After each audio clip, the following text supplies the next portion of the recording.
Entrevista entonces, porque se ha hablado mucho de la CIDH y me parece que hay mucha hipocresía, incluso pues no hay personas que prácticamente te dicen esto es la no noticia. O sea, ahora la doctora nos tiene que decir qué es noticia y qué es no noticia, la doctora Palacios. Por favor. O sea que en el caso de Odebrecht, como la coima fue en el año 2004, ya no era noticia porque nos enteramos en el 2016. ¿De qué estamos hablando? Ahora, que le moleste que la Comisión Interamericana de Derechos Humanos quede al descubierto en su cejo, en la manipulación de los temas, como lo ha dicho el propio César Azabache, en una entrevista que obviamente a mí no me la quiere dar, porque al señor Azabache le gusta pontificar. A él le gusta pontificar, no le gusta que lo aprieten, que lo cuestionen, no, porque él tiene un análisis del derecho, pero que siempre lo acomoda para no chocar con los amiguis. Y en el otro lado es peor aún, porque claro, nadie quiere chocar con la Comisión Interamericana de Derechos Humanos porque también hay otro temita respecto de la demanda de la concentración de medios. Dicho sea de paso, hay que decirlo, concentración de medios, que si alguien tiene la culpa de ese problema de concentración es el señor Gustavo Mome, que quiso comprar a la mala, a la fuerza de Pensa. Hoy por hoy, si no hubiese sido por esa ambición, ¿no?, y ese mal concepto empresarial, estaríamos cañón. Estaríamos con 28% de Pensa, 50 y tantos % el comercio y el Grupo La República. Pero él quiso cambiar ese tema con esa compra y ahora es la víctima. ¿De qué estamos hablando? En fin, vamos a hablar con la doctora Delia Muñoz sobre ese tema. Doctora. Hola, Cristian. Adelante, por favor. Muy amable. A ver, doctora, lo primero, porque le han cuestionado que era una no noticia, ¿no? Que finalmente no era un tema, pues, que había que comentar, porque había sido el año pasado. Cuénteme un poquito cómo se cruza usted con esta noticia, por favor. Mire, yo tengo la costumbre de comentar en una pequeña videocolumna que tengo semanal aburridos casos del Tribunal Constitucional, de la Corte Suprema Americana, informes que salen en OIT, en CIDH, ¿no?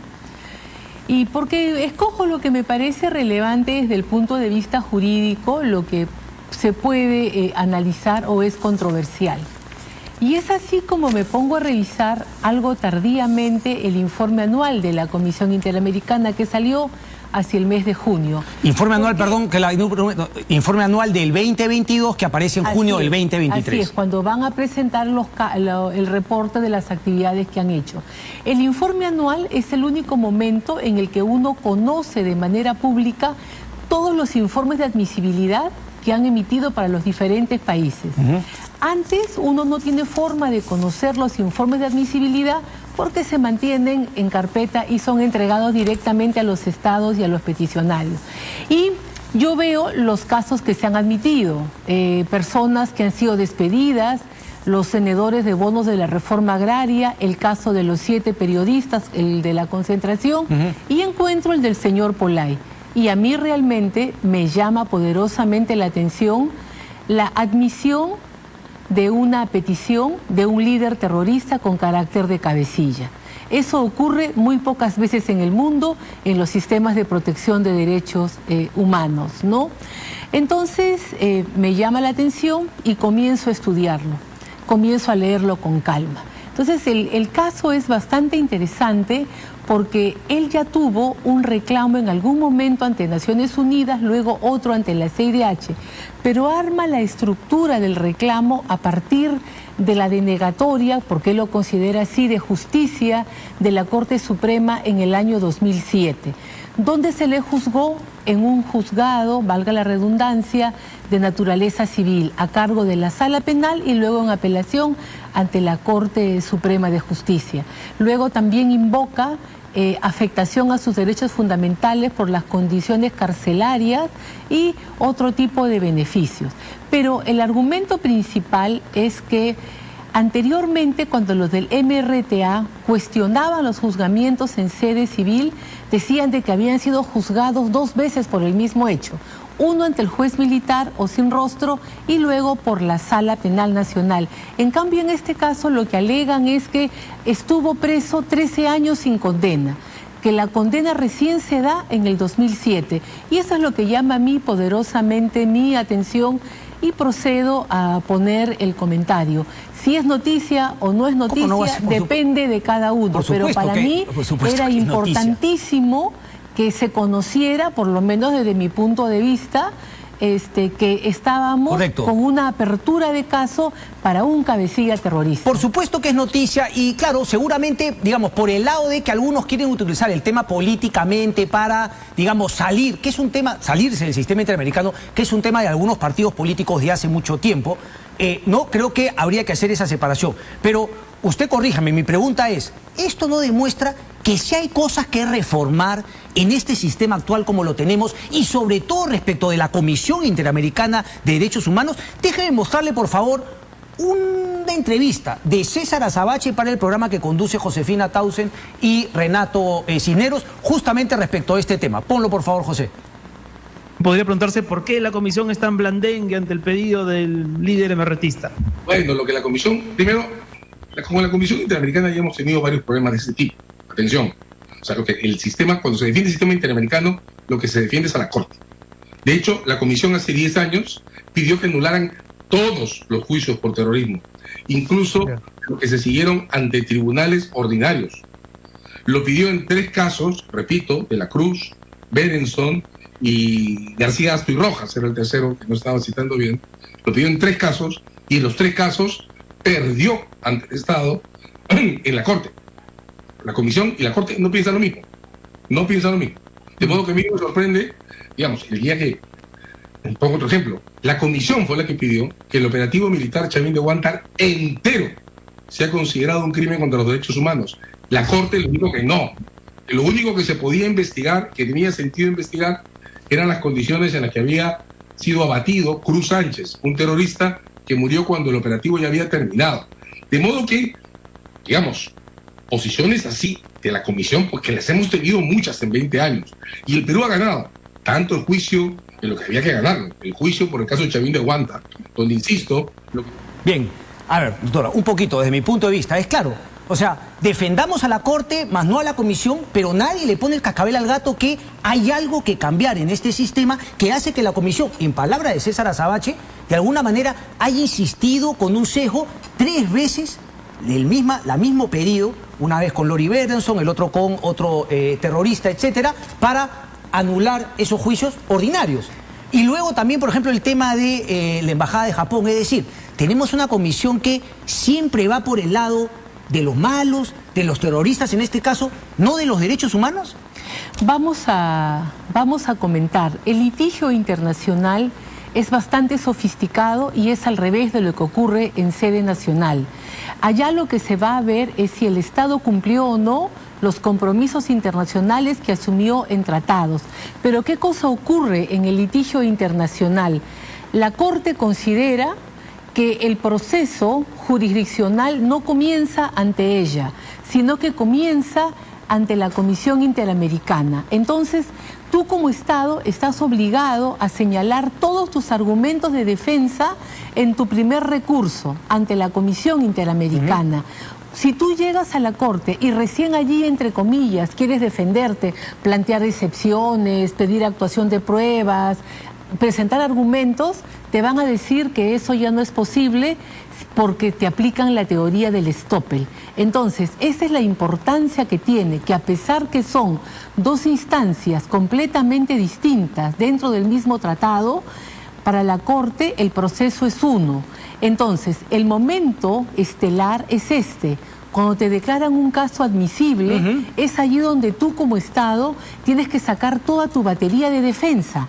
Tienes que mostrar todas las cosas que tienes sobre la mesa. ¿Para qué? Para que luego, si es de que infortunadamente el tema llega a la Corte, tú puedas continuar con tu esquema de defensa y actuación de pruebas. Ok, una aclaración entonces. Cuando muchos dicen aquí no hay una denuncia, aquí no hay un pedido de reparación, obviamente porque no es el estadio para ello, pero podría ser el inicio de llegar a una situación como esa, ¿verdad? Claro. Mira, muchas personas pueden presentar pedidos de supervisión a través del sistema individual de peticiones. Uno le dice coloquialmente denuncia o demanda, como te sea más fácil, pero si quieres ser aburrido, dice sistema individual de peticiones. Correcto. Pero no todas llegan a la fase de admisibilidad, son muy pocas. ¿no? Entonces, cuando llegan, y más aún en un caso emblemático, correcto, porque para mí es un caso emblemático, es un caso de litigio estratégico, evidentemente, tú tienes que prestar atención. Y yo creo que en vez de estas disculpas de que nos estamos defendiendo, estamos contestando, estamos haciendo, no es noticia, no pasa nada, lo que se tiene que pensar es qué cosa podemos hacer los ciudadanos ahora. ¿Solamente dependemos del procurador? No. ¿Por qué? Porque el sistema interamericano, por ejemplo, permite que las personas, los expertos, los profesores universitarios puedan presentarse y dar a conocer su opinión con la figura de amigos de la Corte o amicus curiae, ¿no? Entonces, para mí, por ejemplo, sería muy importante que se presente alguien como, no voy a decir nombres mejor, a presentar un amicus curiae sobre lo que significó la sentencia Tineo, que es la que resuelve el tema de la anulación de contratos, de las condenas por terrorismo, dispone los juzgamientos, la mejora del tipo penal, todo lo que significó esa sentencia en el orden nacional, que entre alguien a opinar sobre las sentencias que ya se han dictado en sede internacional, validando los juicios que realizó el Perú. Ok, me queda claro, ¿no?, que también finalmente hay mucho por hacer, más que simplemente llorar, pero la pregunta de fondo es si es que, digamos, es razonable desde el punto de vista del derecho internacional haber aceptado, haber admitido este pedido de Pollay Campos. Es bastante discutible. Para mí, la Comisión Interamericana debió de haber respetado los criterios jurisprudenciales que ya existen en el sistema. Correcto, pero doctora, que no han permitido el avance de revisar los juzgamientos en sede nacional. No lo hace y puso en cuestión, en palabras de César Azabache, los juicios ordinarios que además lo habían cambiado de los jueces sin rostro, lo habían hecho ordinario. Se quiso tumbar esos procesos de 3 terroristas, ¿ok? Y luego también se quiso tumbar el operativo Chavín de Huántar y quiso meter a todos en un mismo saco de lo que habría sido esa ejecución extrajudicial que lo ha visto efectivamente en sede internacional. Entonces, claramente el Estado se tiene que defender, pero la Comisión Interamericana de Derechos Humanos ¿tiene un sesgo? ¿Actúa de manera correcta o no? Ese es mi punto de vista, porque desde mi punto de vista no. Lo que pasa es que las personas que están allí tienen una determinada mirada de los derechos humanos. En la medida de que estos son universales y aplicables para todos, seguramente que por una exquisitez jurídica dicen, a mí no me importa qué condición tenga esta persona y le damos el derecho de que se analice su caso. Pero si tú comparas en otras situaciones... Pero no hay mucho más, perdón, doctora, misma, ¿no? Violaciones de derechos humanos, no de esta persona. Es decir, a todos hay que analizarle, pero aquí lo que queda claro es que hay una interpretación y dice finalmente el documento, ¿no? Prima facie, efectivamente, ¿no? Vemos que hay tratos crueles. Veo que tienes ahí el... Tengo el documento y lo he leído todo, entonces dice, prima facie, la Comisión Interamericana sí cree, hay Pollay, eres una víctima. Fíjate, lee el punto 43, porque muchas de estas las personas que dicen de que no estamos en ningún problema, que no se está revisando nada... Dice, no obstante, iniciado en el 2005 contra el señor Pollay, tras la sentencia del 3 de enero del 2003 del Tribunal Constitucional y la promulgación del Decreto Legislativo 962. Entonces, ¿qué está planteando revisar la Comisión? Queda claro. El juzgamiento en base a la modificatoria que se realizó en el Perú al amparo de la sentencia Tineo por disposición del Tribunal Constitucional, ¿no? Ese es mi tema de la hipocresía. ¿Por qué quererle quitar peso a lo que obviamente es una situación de apuros para el Perú y es una situación que nos debería llevar a pensar, no salirte de un sistema internacional de derechos humanos, pero replantearte con otros países si es que hay cosas que reformar? Hay cosas que reformar. Hay cosas que reformar, ¿no? La convención... ha sido firmada hace muchísimos años, más de 60 años, el sistema de supervisión también. Por ejemplo, fíjate, uno puede ponerse de un lado o de otro lado. Las sentencias las ejecutan los estados según sus propias leyes. O sea, cuando salen las sentencias son como unos oráculos y que te dicen, ¿no? Hubo incumplimiento de garantías judiciales. Revísese el proceso en sede nacional, tienes que hacer una remisión.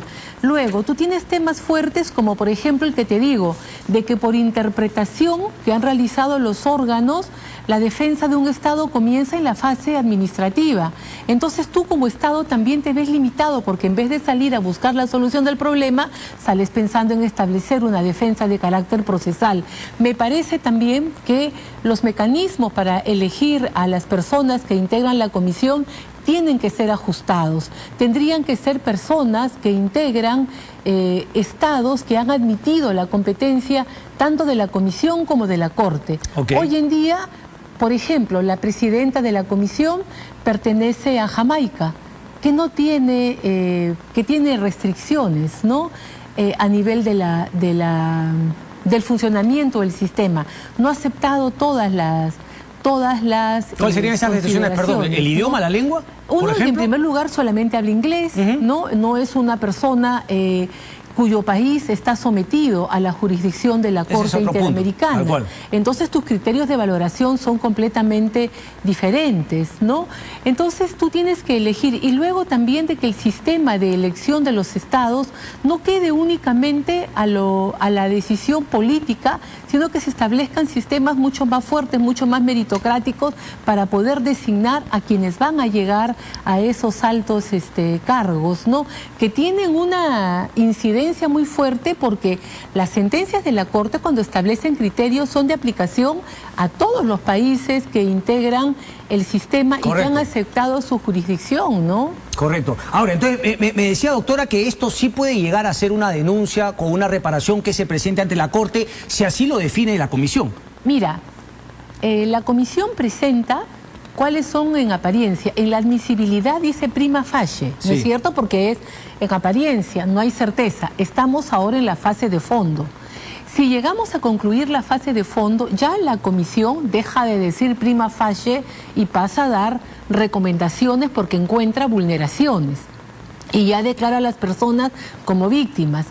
Y te da como Estado un plazo para que aceptes las recomendaciones o las cumplas. Si no lo haces, en 90 días ponen el caso a disposición de la Corte. Y ya comienza formalmente la fase jurisdiccional, donde vas a discutir ante la Corte sobre la base de lo que vienes alegando. Me queda claro, pero entonces, ¿no? ¿Se podrían dar los pasos a llegar a eso? Lo que un poco trato de cuestionar es aquellas voces que dicen, no estamos en eso, no va a llegar, no están pidiendo nada de eso. ¿Podríamos eventualmente llegar a eso? Eso es lo que aspira la Comisión. La Comisión aspira a eso, y lo que debemos aspirar nosotros es a que se archive en este instante, y el Estado más bien ante esta preocupación de la ciudadanía, que ha sido unánime, la sensibilidad de la ciudadanía con esto se ha levantado mucho, decir muy bien que se armen grupos de trabajo, que se contraten expertos extranjeros. Es un caso emblemático. ¿Cuál es? No es un combatiente más de los terroristas que hemos tenido, es el cabecilla. Entonces tú tienes que armar una defensa muy fuerte, muy sólida. Los funcionarios que están participando muy bien, pero siempre se puede convocar exactamente. O por ejemplo, como te digo, ¿no? Los decanos de las escuelas de derecho, el colegio de abogados, el defensor del pueblo, los abogados que han sido procuradores, por ejemplo, el señor Azabache, que hizo una muy buena defensa de los procesos civiles. Sería interesante que pudiera presentar un amicus curiae, ¿no? Sobre la validez de esos procesos a la luz de los derechos humanos, para todos, para coadyuvar a mejorar la defensa, ¿no? Se sonríe usted. Sí, es que veo ese tema, ¿no? Por ejemplo, claro, tiene una postura, pero nadie quiere cuestionar que hay que hacer reformas. Y él hace el ejemplo perfecto, porque dice, funciona la Corte como un juzgado y la Comisión como una fiscalía. Y luego hace un paralelo con que efectivamente... es una unicidad, pues. Me queda claro, pero digamos, primero llega a la Comisión, a la Fiscalía, si se quiere, lo analizan y ellos deciden darle admisibilidad y continuar, incluso hasta llegar a la Corte si es que no reciben, digamos, no las explicaciones debidas de los gobiernos. Una admisibilidad es un tema serio, porque, por ejemplo, ¿no? En el caso, cuando se dio la admisibilidad del caso 7 periodistas, la República sí lo sacó en sus noticias y lo colocó como un pronunciamiento un poco favorable. Ahí está, porque justamente. La admisibilidad es una cosa, es un hito, ya te admiten el caso. O sea, ya dejas de ser una petición más que está en la fase reservada, entras a la fase pública de la discusión. Correcto. Y queda claro que después lo otro es una ridiculez decir que, como fue en el 2022, claro, nosotros seguramente prensa fallamos, el Estado no dijo absolutamente nada, sobre todo el gobierno, pero de que sea no noticia, por supuesto que es noticia, y también es noticia preguntarse por qué recién nos enteramos gracias a su curiosidad y por qué el gobierno o el Estado le queda claro que este gobierno que entró diciembre del año pasado, pues también estaba en nada y recién empieza a reaccionar, porque esto queda claro que fue el 22 de enero, perdón, el 20 de marzo del 2022, que ya le informan finalmente al Estado peruano que esto hay una admisibilidad. Claro, es el gobierno de Pedro Castillo con el ministro de Justicia, Aníbal Torres. Así es. Pero fíjate de que no es el único caso delicado que tenemos en el sistema. Ya está en la Corte el caso de La Oroya, que es sobre contaminación ambiental. Correcto. Tenemos otro tipo de casos de despidos. Entonces tenemos una serie de obligaciones que están allí pendientes y yo no veo una diligencia por parte del Estado como si la tienen, por ejemplo, cuando se presenta un arbitraje ante CIADI.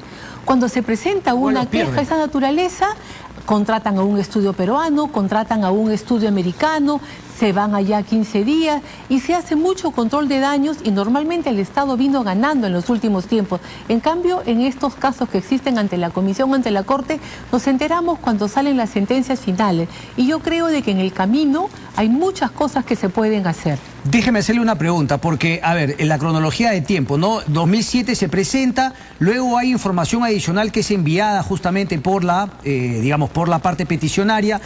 Dan el talán a la parte peticionaria y le dice, oye, hay una advertencia sobre posible archivo.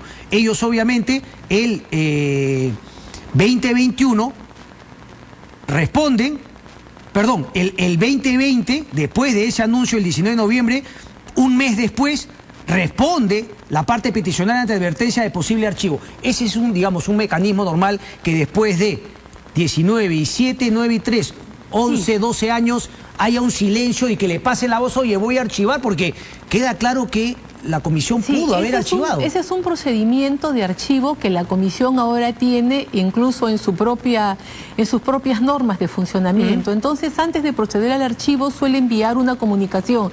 Señor Cristian Hulwarter, usted no ha tenido actividad procesal en estos años, vamos a proceder a dar curso al pedido estatal de archivar el caso. ¿No? Entonces hay personas que no contestan y se archiva, otros que sí contestan y dicen, no, dice, es un procedimiento que se realiza siempre que el Estado ha pedido el archivo. Y me pregunto, la pregunta es, cuando dice 2 de marzo del 2021, notificación de la petición al Estado, es decir, al Estado peruano, ¿quiere decir que hasta esta fecha el Estado peruano no tenía manera de saber que había esta petición, o sí? ¿O eso lo puede encontrar en la página?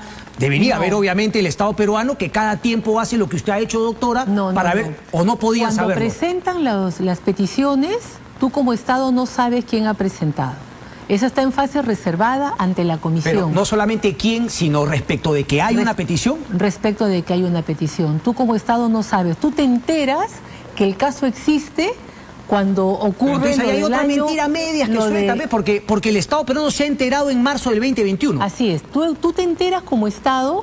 Tú puedes saber por los medios de comunicación, ya presenté mi reclamo, que a veces sale, ¿no? Pero tú te enteras como Estado y te enteras a través de Cancillería porque llega una comunicación oficial de que se ha abierto el proceso. Pero ¿no?